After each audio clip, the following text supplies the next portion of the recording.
Em nome de Jesus, eu quero me colocar na tua presença nesse instante. Quero te agradecer, Senhor, pela oportunidade, Senhor, de estar na presença dos meus irmãos, pela oportunidade, Senhor, de ouvir a tua voz. Muito obrigada, Jesus, por tudo que o Senhor tem feito em nós e através de nós. Nesse momento, nós queremos invocar a tua presença, Espírito Santo. Fica à vontade, Pai. Fica à vontade, Senhor, para fazer em nós aquilo que precisa ser feito. Se o Senhor precisa, Senhor, mover algo dentro de nós, retirar algo de nós. Pai, que essa palavra, Senhor, ela venha fazer com que nós sejamos mais crentes, mais santos, Senhor.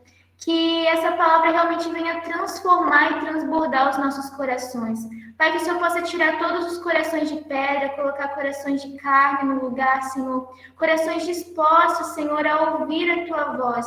Que o Senhor possa levantar, Senhor, nessa geração, Pai. Uma geração que não tem pressa de sair da Tua presença, mas tem sede, Pai, de ouvir a Tua palavra. Que o Senhor possa, desde agora, Senhor, tomar, Pai, o ministro, e possa tomar o Lucas nas Tuas mãos, Jesus. Nossas expectativas não estão no Lucas, mas as nossas expectativas estão no Senhor que habita no Lucas. Então, Jesus, que o Senhor possa, Senhor, usá-lo segundo a Tua vontade nessa noite, para que nós, Senhor, sejamos exortados, confrontados, direcionados, mas que, acima de tudo, Jesus, que seja uma semente, Pai, que venha gerar frutos nas nossas vidas, que nós não venhamos sair daqui hoje da mesma maneira, que o Senhor possa, Senhor, nos relembrar da eternidade e do quanto, Senhor, nós precisamos estar apegados a isso, mais do que a qualquer coisa passageira desse mundo, Jesus. Nós estamos aqui porque te amamos e porque queremos ouvir a Tua voz. Fala conosco. Amém. Tá com você, Lucas, 25 minutinhos aí e contando. Boa, Bia. Pessoal, boa noite a todos. A paz do Senhor para todos. Primeiramente, agradeço aí a presença de todos vocês. Convidei alguns amigos em específico. Não vou citá-los porque com certeza eu vou esquecer alguém, mas obrigado aí de coração mesmo pela presença. E nós estamos aqui, cara, cheio de Deus. Eu acho que todos aqui estamos. O propósito do grupo realmente é que a gente tenha esse momento de comunhão, esse momento onde a gente ouça o Evangelho, onde a gente consiga entender um pouquinho mais desse grande amor de Deus que tem por nós. Então eu peço que você aí ligue seu smartphone, caso você tenha uma Bíblia aí perto, acompanhe comigo a leitura. Evangelho de Jesus, segundo escreveu João, capítulo 14. A gente vai ler aqui 6 versículos desse tema que nós estamos, né, como disse a Bia, começou uma nova rodada, né, hoje estreando aqui comigo, mas graças a Deus as nossas expectativas estão em Jesus. João capítulo 14, a partir do versículo 1, diz o seguinte: Não se turbe o vosso coração. Credes em Deus, crede também em mim. Na casa de meu pai há muitas moradas. Se não fosse assim, eu vou-lhe teria dito, vou preparar-vos lugar. E quando eu for e vos preparar lugar, virei outra vez e vos levarei para mim mesmo, para que onde eu estiver, estejais vós também. Mesmo vós sabeis para onde vou e conheceis o caminho. Disse-lhe Tomé: Senhor, nós não sabemos para onde vais, e como podemos saber o caminho? Disse-lhe Jesus: Eu sou o caminho, e a verdade e a vida. Ninguém vem ao Pai, senão por mim. Amém? Amados, é um versículo que realmente é muito conhecido, um versículo que nós já vimos vários cartazes de evangelismos, principalmente com essa última frase, com esse último verso: Eu sou o caminho, a verdade e a vida, e ninguém vem ao Pai senão por mim.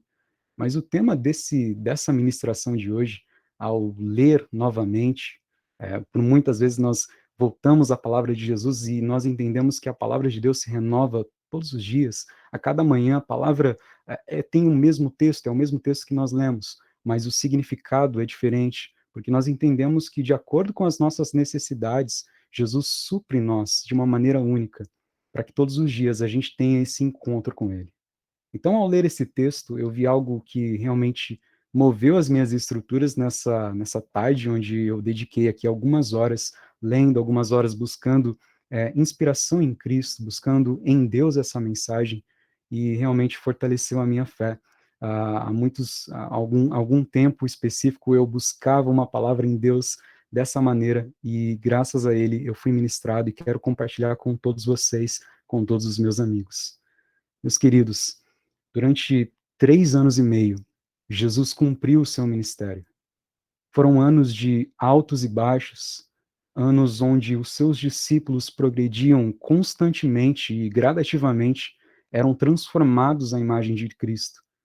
Em uma hora entenebrecida pelas sombras da traição de Judas e do fracasso de Pedro, faltando apenas algumas horas para a agonia do Getsêmani e a morte na cruz, Jesus declarou palavras de supremo conforto para corações que se deixariam serem movidos pelo medo. Seus discípulos estavam em uma nova vida e não dispostos a olhar para trás. Suas vidas foram transformadas e o seu padrão de viver havia mudado, de pescadores da Galileia a pescadores de almas.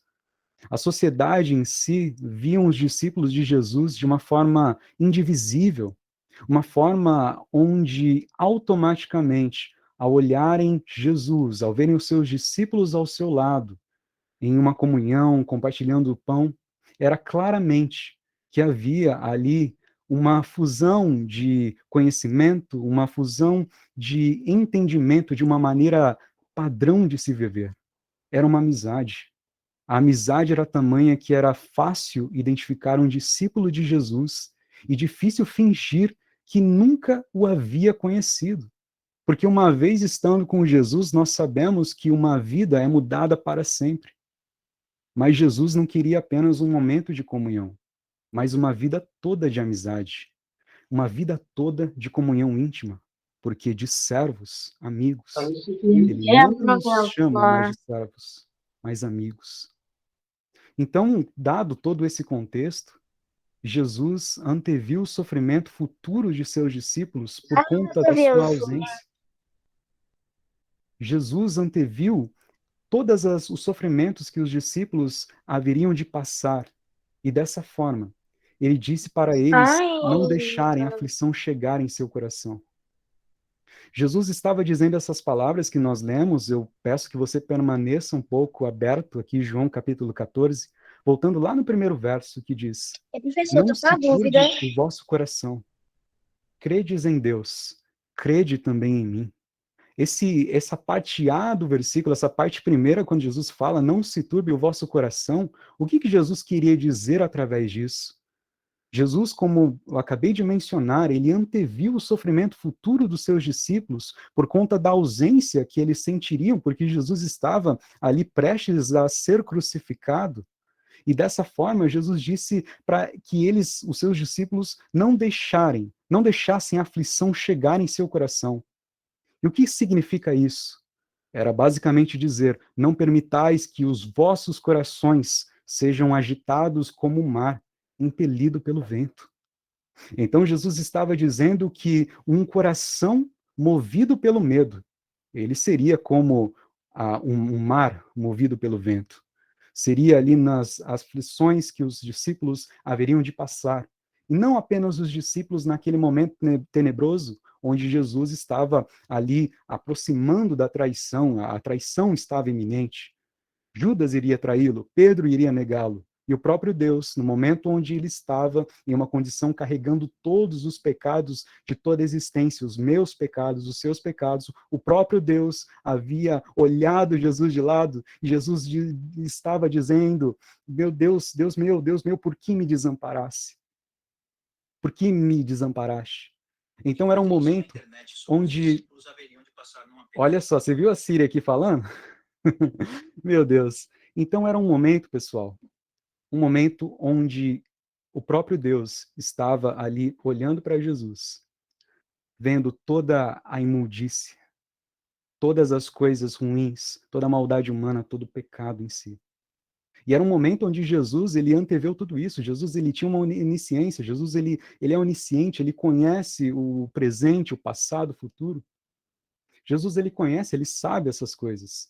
E o que ele estava dizendo é: não permita que os vossos corações sejam agitados dessa forma, sejam turbados dessa forma. E tem uma frase muito boa de um pregador cristão antigo, ele disse: Se pudéssemos abolir o poder do medo da vida moderna, o trabalho dos psicoterapeutas se tornaria quase inteiramente desnecessário. Não era sem motivo, pois que o mestre da alma, com tanta intensidade, reiterava: não temais, não vos assusteis, não ansiai. Jesus, ele sabia disso, já sabia que a fragilidade humana é tão pequena, tão insignificante a ponto de esquecer das suas palavras e também a sua natureza.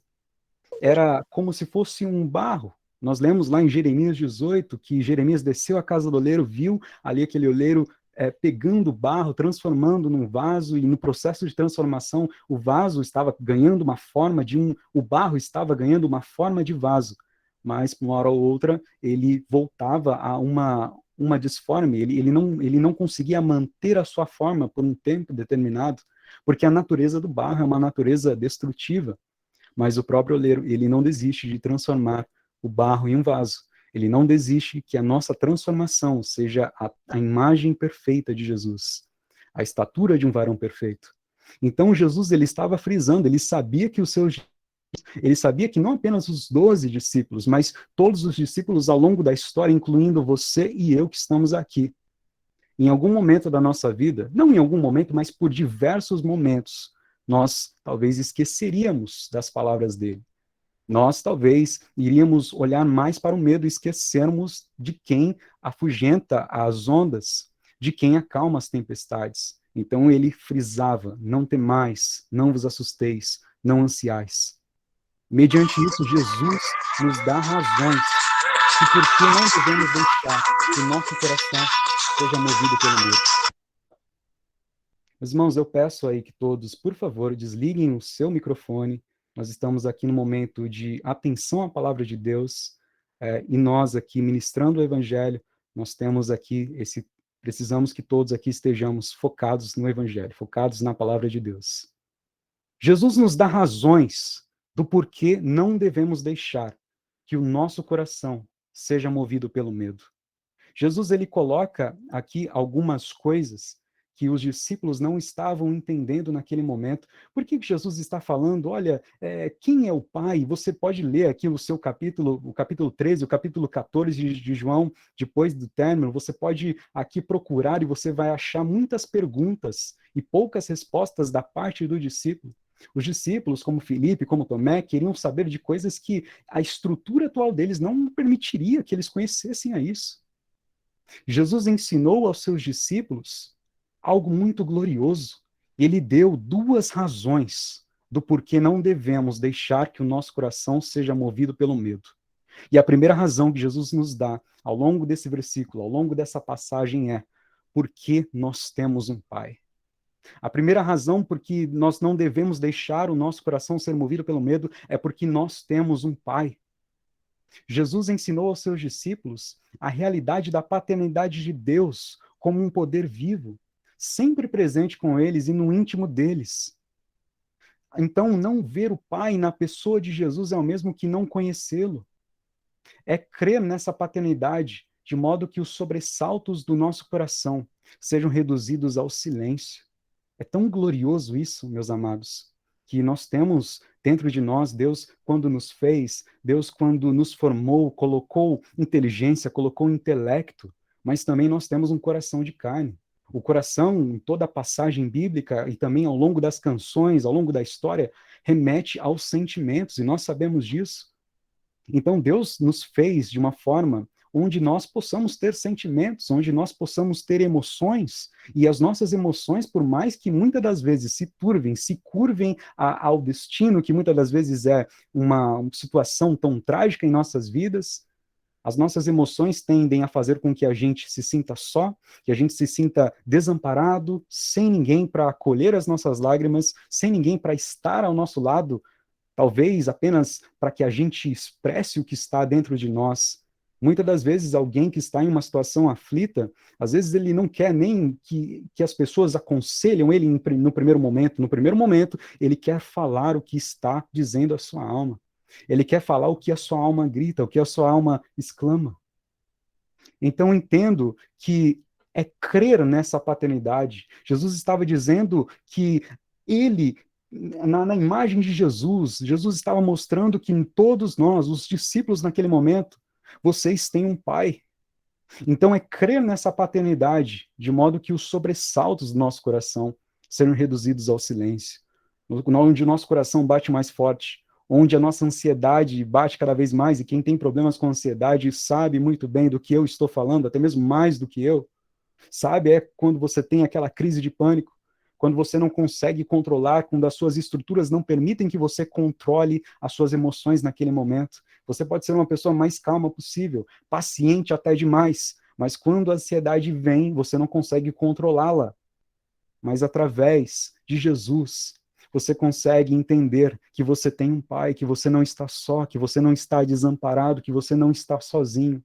Por mais que você olhe ao seu redor, você olhe como José, jogado naquela cisterna, naquele poço, onde ele olhava para todos os lados, ele não via uma saída, porque tudo estava em trevas, tudo estava escuro, ele não conhecia ali, ele pensava que estava desamparado, mas o único sentido, a única visão que ele tinha era uma visão do alto, ele olhava para cima e ele via os céus. Existe o Salmo 121, eleva os meus olhos para os montes, de onde virá o meu socorro? Então é um momento onde nós olhamos para cima, nós olhamos, aliás, para todos os lugares, visando saída, e nós esquecemos de olhar para o alto, e é de lá que vem o nosso socorro. É de lá que o Deus que fez os céus e a terra conhece como nos salvar diante da tempestade. E nós pedimos que nas provações da vida, nas dificuldades, nós venhamos ser salvos dela. Mas Jesus, muitas das vezes, inclusive no momento onde ele estava ali, ao longo das jornadas da Bíblia, ao longo das caminhadas com Jesus, com seus discípulos, ele estava no barco, dormindo, repousando, estava tranquilo. Mas havia uma tempestade que os próprios discípulos, que eram marinheiros, que suportaram ali todas as tempestades que você e eu nem imagina. Sabe, o que estava temendo eles? Era uma tempestade, era a maior da tempestade, era uma senhora tempestade. Mas Jesus estava ali naquele lugar. E Jesus não fez com que eles fossem livrados de passar pela tempestade.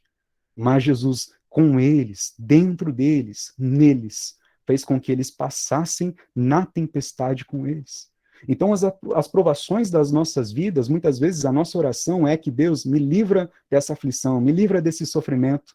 Mas nós nos esquecemos de falar, Deus, esteja comigo nesse sofrimento, para que eu cresça, para que a minha fé, para que a minha inteligência, olhando para as suas escrituras, olhando e refletindo tudo aquilo que o Senhor fez no passado e faz no presente, para que eu entenda que eu tenho um pai e que eu não estou desamparado. Então Jesus, queridos, estava preparando o coração dos discípulos para suportarem o maior medo de suas vidas, a hora mais escura da história. Os seus discípulos ali estavam com medo de perder eternamente o seu pai.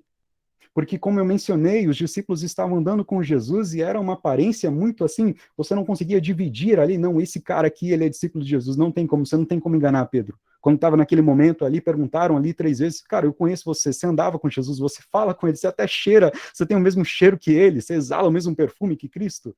Numa analogia, não tem como separar. Você pode até fugir, você pode até tentar dizer que nunca conheceu Jesus, mas se você esteve uma vez com ele de verdade, a sua vida nunca mais vai ser a mesma. E Jesus estava falando com Pedro. Pedro disse lá em João 13:36. Pedro dizendo, Senhor, para onde vais? E Jesus respondeu, para onde eu vou, você não pode ir agora, você não pode me seguir, mas depois me seguirás. Jesus estava dialogando com Pedro, e Jesus sabia o que Pedro estava querendo dizer, o que o coração de Pedro palpitava. Jesus estava preparando, estava tranquilizando o coração dos seus discípulos através dessas palavras, porque quando ele estivesse morto, os discípulos teriam que ter uma fé genuína, uma fé tão grande, meus amados, que poderiam olhar para além da escura cortina da morte e mesmo assim poderiam contemplar a glória do Cristo eterno. E como ele continuaria a reter nas mãos o destino de todo homem. É muito fácil nós dizermos que tememos a Deus, que nós cremos nele, que nós temos uma fé tão grande, mas no momento que a adversidade vem, nós esquecemos disso. Nós esquecemos que temos um Deus que está conosco, um Deus que sempre esteve. Não é porque nós estamos em um momento tão feliz que ele está mais presente, E não é porque nós estamos num momento tão tenebroso que ele está ausente. E nós muitas vezes vivemos uma vida como se Deus não estivesse presente, mas em todos os momentos ele está. Então, a orientação que Jesus estava dizendo, olha, é para o seu próprio bem, não temas, não tenha medo. A gente precisa confiar naquele que controla todos os acontecimentos. Ele vai fazer com que a gente atravesse essa crise da qual a gente se julga incompetente. Incompetente, se for incompetente no sentido onde nós não conseguimos passar por essa dificuldade pela nossa própria força, nós estamos certos. Mas se for no sentido onde mesmo com Cristo a dificuldade fala mais alto, ali nós estamos errados. Talvez na lógica de Deus, na matemática, na equação de Deus, nós venhamos esquecer algumas fórmulas, algumas regras básicas, onde, primeiramente, você tem que perder para ganhar, você tem que se esvaziar para estar cheio de Deus, você tem que compartilhar para que ali o seu entendimento de Cristo cresça com os seus irmãos. Talvez a gente tenha errado nisso, mas a coisa mais primordial, a coisa mais importante que os discípulos estavam errando, mas que ao longo das jornadas da vida com Cristo começaram a ter um entendimento maior, é que uma fé superficial jamais conseguirá sucesso em um teste mais severo. Os discípulos ainda não estavam reconhecendo, não haviam reconhecido em Jesus o caminho absoluto para o alvo absoluto. Nós vemos aqui uma série de questionamentos, uma série de perguntas, sendo Filipe dizendo, Tomé também dizendo, Deus, quem é o Pai? Mostra-nos o Pai e só isso que a gente quer, isso basta, só quero ver o Pai. Mas espera aí, Jesus é o Pai, Jesus é a imagem de Deus. E o que nos tem tirado a visão do Pai? Porque uma coisa é fácil culpar Tomé, uma coisa é fácil falar, não, Tomé é um cético, mas era um homem que buscava tanto a verdade que depois que ele descobriu que realmente não, Jesus ele ressuscitou, ele viveu uma vida inteira numa crença inabalável em Cristo. É muito fácil a gente criticar Pedro, que estava dizendo, Jesus, para onde você for eu irei, eu vou morrer por ti, e 3 vezes negou. Mas nós nos esquecemos que depois que Pedro foi restaurado, depois que Pedro soube que ele tinha um pai, ele pregou o evangelho e mais de 3.000 almas foram salvas. Ele pregava o evangelho de modo que até mesmo a sua sombra curava enfermos. É tão fácil nós criticarmos uma história apenas por um momento, mas o evangelho não é vivido por momentos, porque eu e você temos momentos bons, momentos maus, nós temos altos pontos, baixos pontos, e a história nossa não é definida por um momento, mas é definida por um contexto. E nesse contexto é o que Jesus valoriza. Como está a sua vida espiritual? Jesus não está dizendo que se você hoje está com uma vida espiritual baixa, onde você não tem mais reconhecido que você tem um pai, onde você tem deixado com que as circunstâncias te levem, você agora é um inválido, agora você, olha, por que você não acredita nisso? Eu não quero mais ter parte contigo. Pelo contrário, Jesus quer que nós andemos em um outro nível.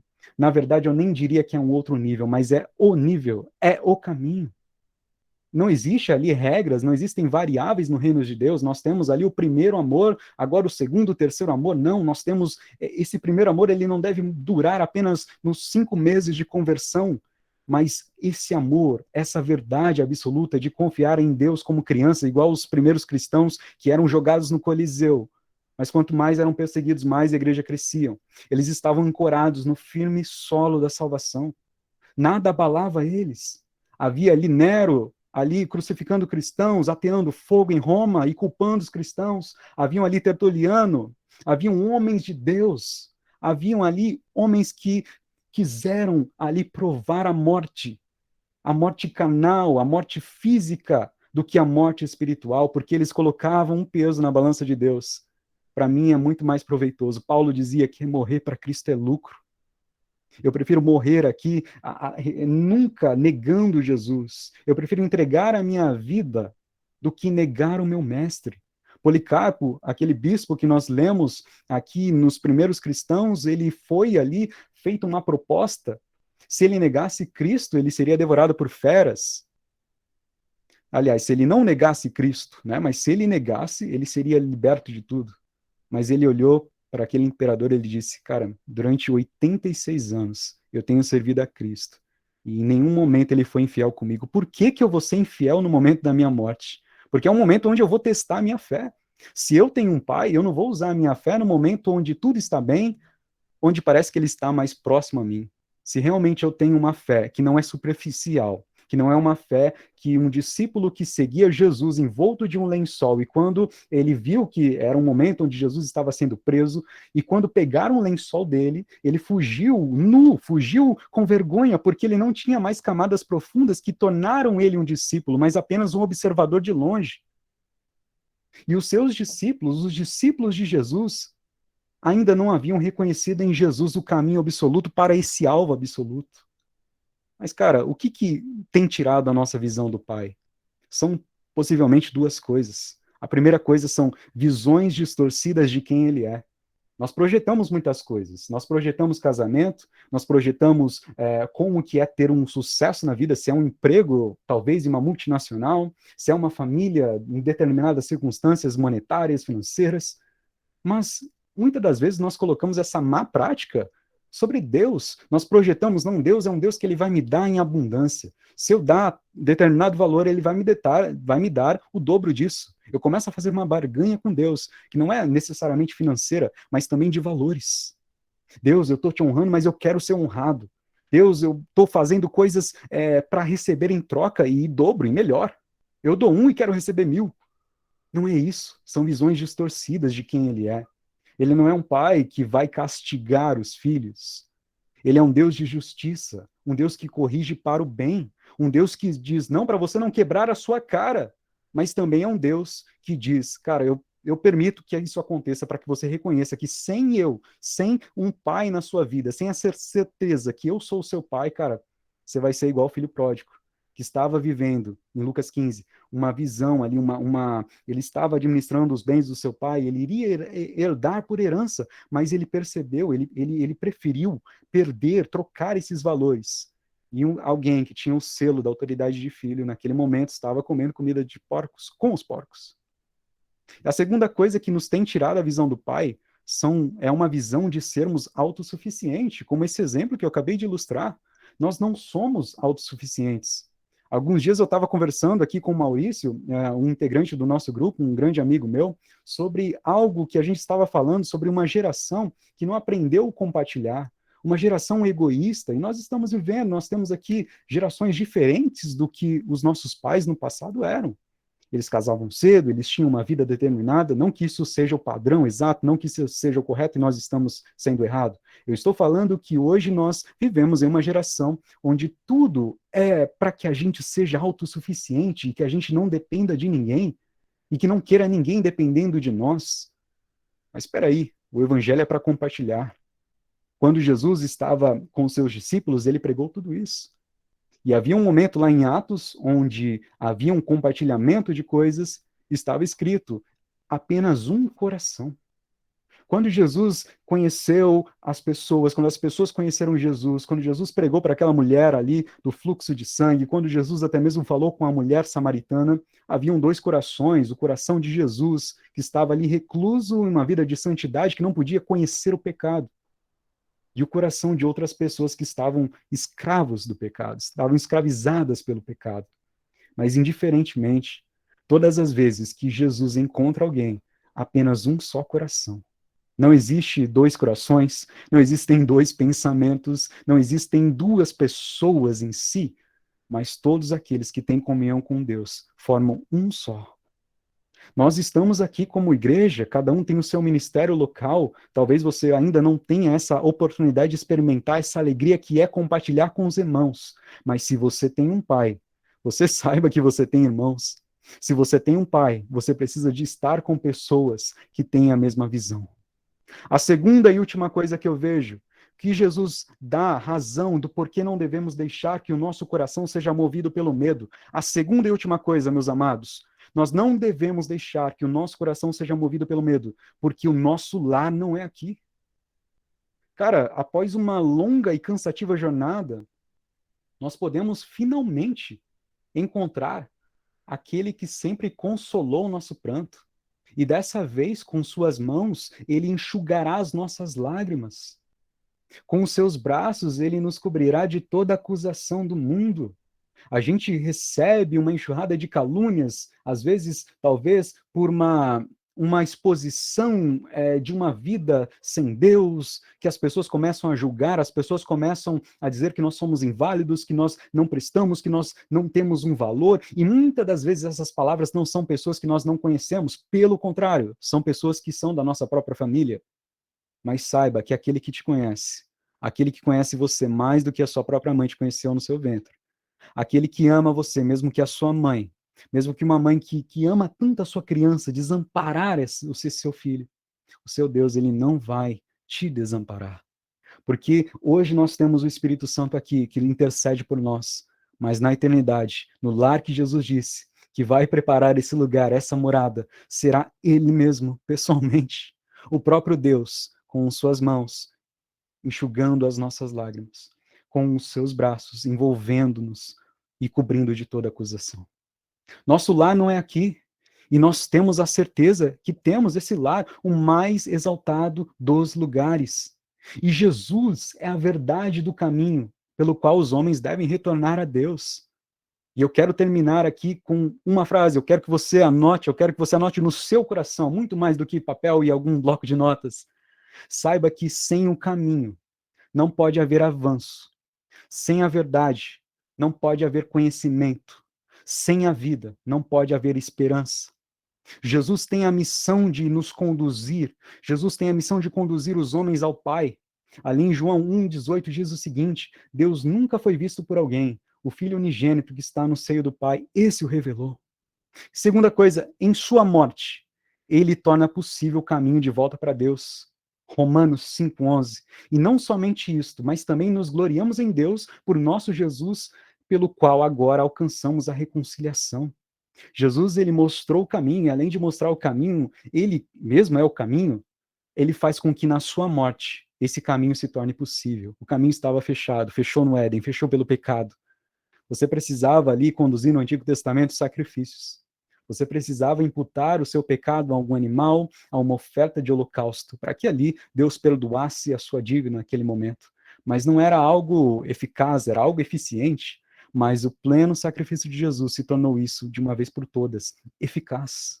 A plena morte de Jesus, o seu sacrifício, fez com que esse caminho voltasse a estar ativo.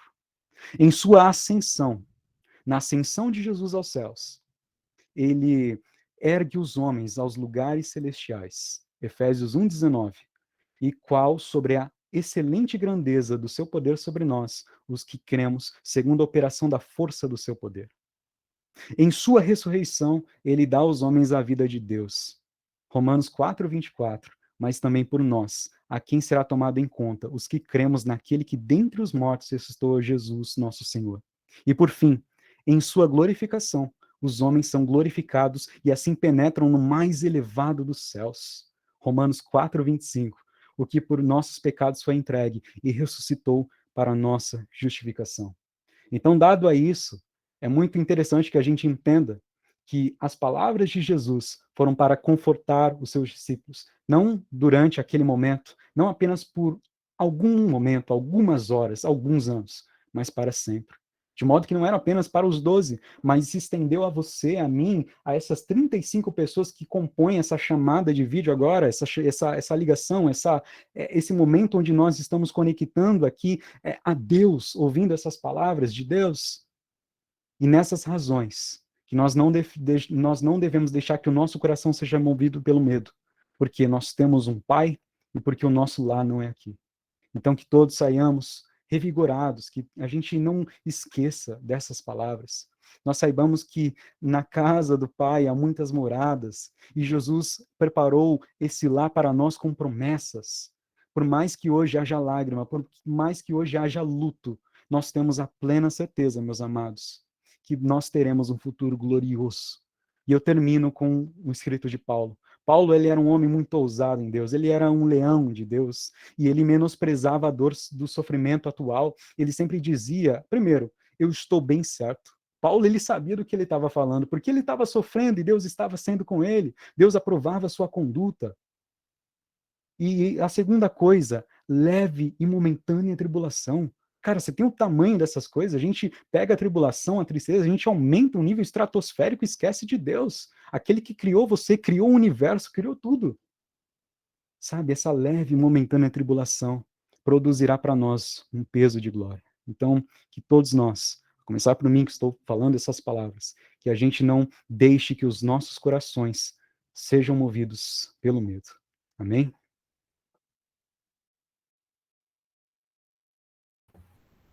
Amém, glória a Deus.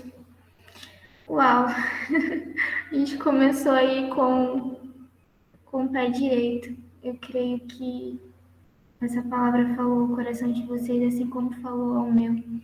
Tô aqui com o coração queimando. E, viu, gente, por isso que a gente precisa gravar e colocar isso em forma de podcasts para que outras pessoas sejam abençoadas como nós fomos, né?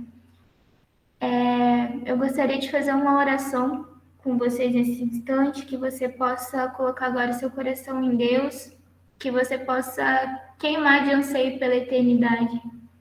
Vamos agradecê-lo por ter renovado essa esperança em nós nessa noite. Pai, em nome de Jesus, nós queremos te agradecer, Senhor. Queremos te agradecer pela vida do Lucas, por ele se permitir ser usado, Pai. Muito obrigada, Jesus, por tudo que o Senhor falou conosco nessa noite. Muito obrigada, Jesus, por tamanha graça, Senhor, que tem nos alcançado, Pai. Senhor, eu creio que nesse dia o Senhor tem gravado a eternidade no nosso coração, o Senhor tem nos relembrado, Pai, do porquê existimos. Nós temos um propósito eterno, que é ser amados por Ti. Muito obrigada, Jesus, porque o Senhor está preparando morada para que a gente possa morar junto contigo. Muito obrigada, Jesus, porque apesar de estarmos aqui nesse mundo e não te vermos agora com os nossos olhos, ainda assim nós sabemos que Tu és real, Tu és o Cristo, o Filho do Deus vivo, aquele que foi concebido pela Virgem. Nós cremos e sabemos que o Senhor é o Santo de Deus. E, Senhor, o Teu Espírito testifica em nós isso. O Teu Espírito, Senhor, tem feito, nos despertado, Senhor, para as coisas eternas. Senhor, que nós não venhamos, Pai, amar mais as coisas desse mundo do que a eternidade contigo. Mas, Jesus, que nós venhamos amar o glorioso dia da Sua vinda, Jesus. Nós queremos, nessa noite, declarar Maranata, Pai. Ora, vem. Que nós possamos ser, Senhor, servos que apressam e esperam. Jesus, nós estamos muito ansiosos para te ver. Muito obrigada, Jesus. Muito obrigada. Nós te amamos, Pai.